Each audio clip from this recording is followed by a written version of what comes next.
Praise lord అందరికీ. దేవుని ప్రశస్త నామమునికి మహిమ కలుగును గాక.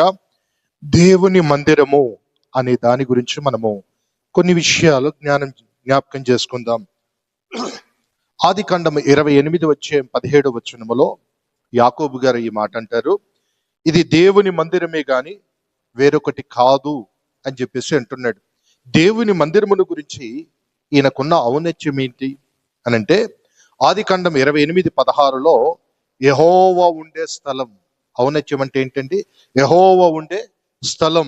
రెండవదిగా న్యాయాధిపతుల గ్రంథం 20:18 దేవుని మందిరము, దేవుని యొక్క స్థలమును, దేవుని యొక్క ఔన్నత్యమును గురించి మాట్లాడుతున్నప్పుడు విచారణ చేయు స్థలముగా ఉందట దేవుని మందిరం. మూడవదిగా 2 దినవృత్తాంతంలో 5:14 మీరు చూసినట్లయితే దేవుని మందిరం అట దేవుని తేజస్సు చేత నింపబడుతుందట. దేవుని తేజస్సు చేత నింపబడుతుంది. ఇది దేవుని యొక్క ఔన్నత్యం. రెండవదిగా చూసినట్లయితే దేవుని మందిరానికి వస్తే ప్రయోజనం ఏంటి? ఈనాడు చాలా మంది క్రైస్తవులకు తెలియని విషయం ఏంటంటే, దేవుని మందిరానికి వస్తే ప్రయోజనం ఏంటి అని చెప్పేసి అంటే, మీకా సువార్త 4:2 మీరు చూస్తే దేవుడు మనతో మాట్లాడుతాడట. మీకా 4:2 మీరు చూసినట్లయితే దేవుడు మనతో మాట్లాడుతాడు.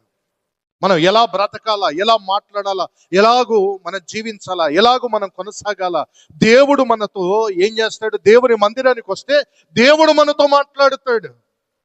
కనుక మనం దేవుని మందిరానికి రావాలి అని చెప్పి మీకా రాసిన పత్రికలో 4:2 ఉంది, దేవుడు మనతో మాట్లాడుతాడు. అదే విధంగా రెండవ మాట చూసినట్లయితే 2 సమూయేలు గ్రంథం 22:7 చూస్తే మన ప్రార్థన ఆలకించును. దేవుడు ఏం చేస్తాడు? దేవుని మందిరానికి వస్తే మన ప్రార్థన ఆలకిస్తాడట.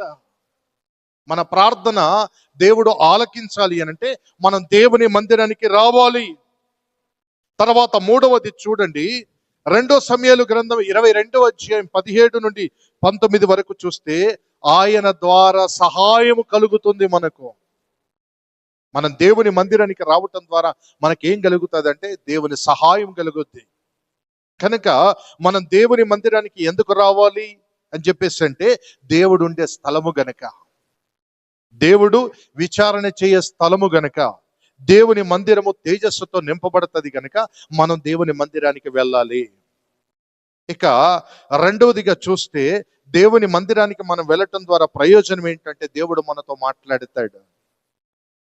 దేవుడు మనతో మాట్లాడుతాడు. దేవుడు మన ప్రార్థన ఆలకిస్తాడు.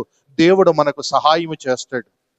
కనుక మనం ఖచ్చితంగా దేవుని మందిరానికి వెళ్ళే వారిముగా ఉండాలి తప్ప, మనము హెబ్రీ పత్రిక 10:24 మాట్లాడినట్లుగా కొందరు మానుకుంటున్నారట దేవుని మందిరము రావటానికి, సమాజంగా కూడుకొనుటకు మానుకుంటున్నారట. కానీ మనం బ్రతికున్న దినములో ఏ ఒక్కనాడు కూడా మనం దేవుని మందిరాన్ని మానుకోకూడదు.